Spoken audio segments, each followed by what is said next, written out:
Hi, welcome to my craft room. Carol Gatton, your Stampin' Up! Demonstrator, and I'm going to be using this plastic tray to make an ink pad. I am using the Huggy baby wipes, the One and Done. I really like they are thick and they hold the moisture, and that's what you're looking for. Now I want to fold these in. I'm going to make it into thirds, and then you will fold that over once more. You want that to be thick and plush because that is an ink pad.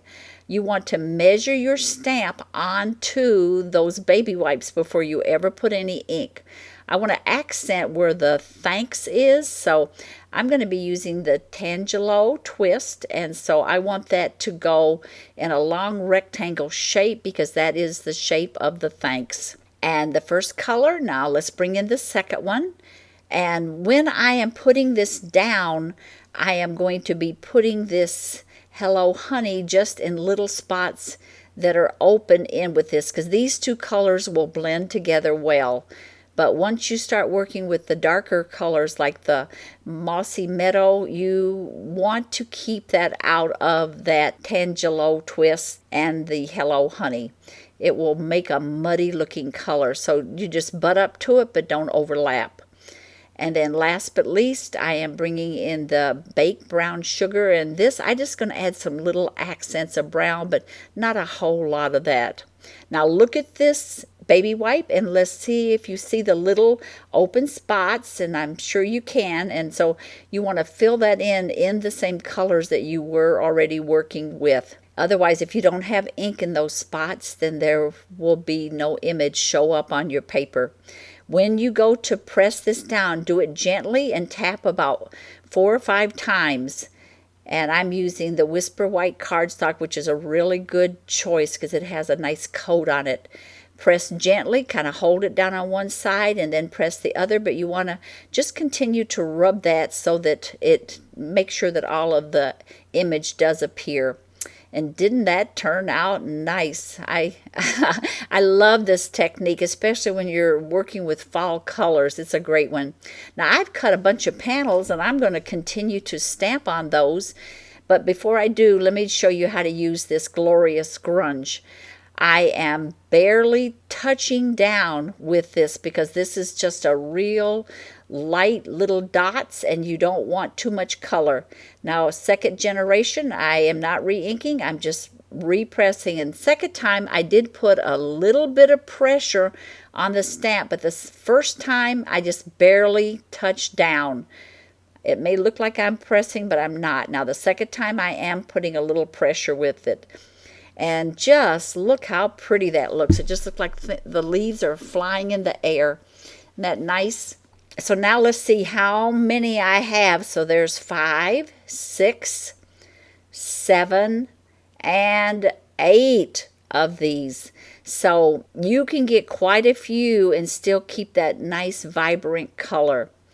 The color choices that I'm going to be working with for my cardstock is the Tangelo twist, and I have cut this at 4 1/4 down the 11-inch, and then I have folded it so that it opens up on the side.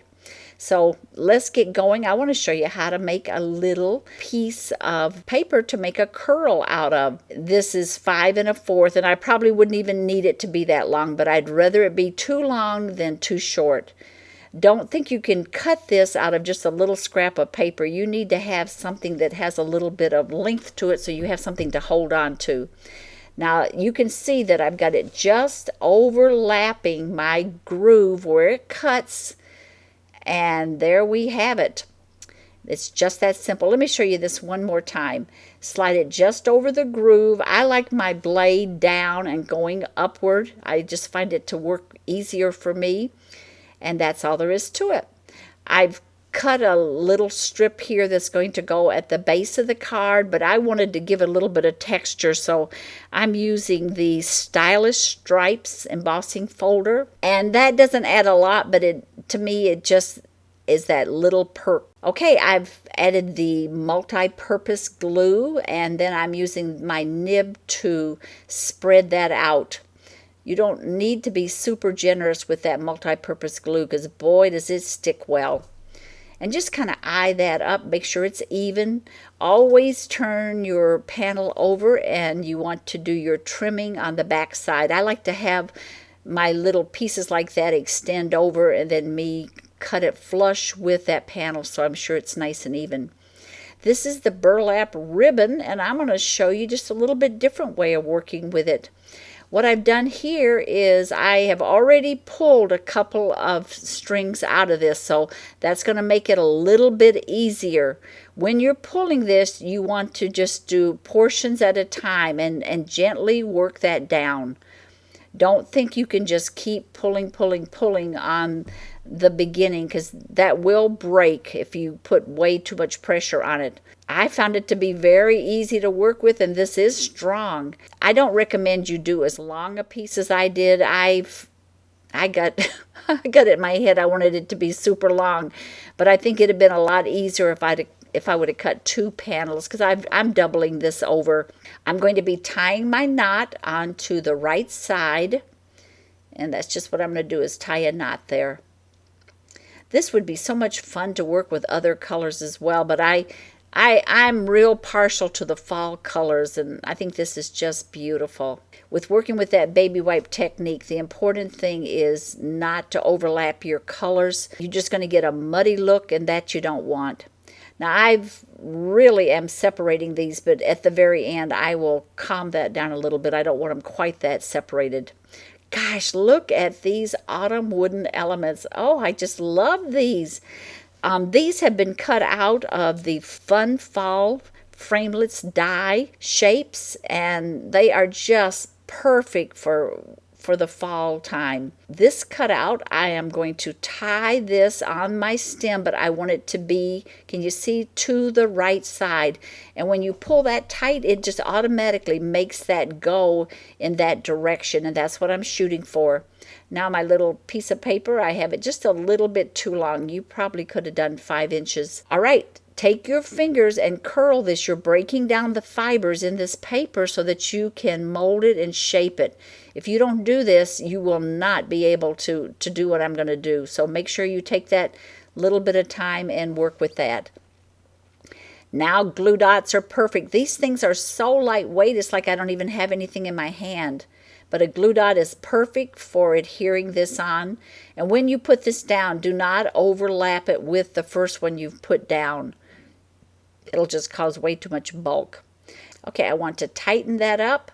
And now I am going to bring my 2 ends of paper and overlap them. And you want to be gentle. This is paper. So I'm pulling on it, and now I'm going to move my fingers in closer to where that knot is. And if the knot begins to bend, just take and try to work that around. And you don't pull that real super tight either. Now let me tell you a trick. I have added a little bit of multi-purpose adhesive onto this paper piercer and let it dry thoroughly. And then I am taking this piece of paper and I am curling it around on that paper piercer. And look how adorable. Now, some of you are probably going, I have a quilling tool and that would work. Yes, it would work, and I would use my quilling tool if I knew where it is. Okay, what I'm doing here is breaking down the fibers. Then I'm going to find that little spot on there that has that multi-purpose adhesive that is thoroughly dried, but it's tacky, and so it holds it. And isn't that cute? I love to work with little pieces of paper. There's just so many fun things you can do. Now, I'm going to trim this up a little bit better later, but at this point, I recommend you just have them a little bit too long, and then you can make the decision exactly the shaping you want. I'm using the multi-purpose glue, and because I only had that paper with just that little bitty knot in it, I want to make sure that it doesn't go anywhere. So I'm adding just a little bit of adhesive, and then I'm going to hold this down so that my acorn and my little paper curl stays where I want it. So, can you see the stripes in that little panel of paper? Doesn't that look nice? Okay, so now we are ready to adhere this onto our panel. Hasn't this gone fast? I like to be generous. For some of you, this may not be generous, but I'm using 6 of our dimensionals on the back of our main panel. And can you see how I've staggered these? And that just gives it a really good support, and that's what you're after. By pressing into those little dimensionals, it causes that plastic cover to pop right off.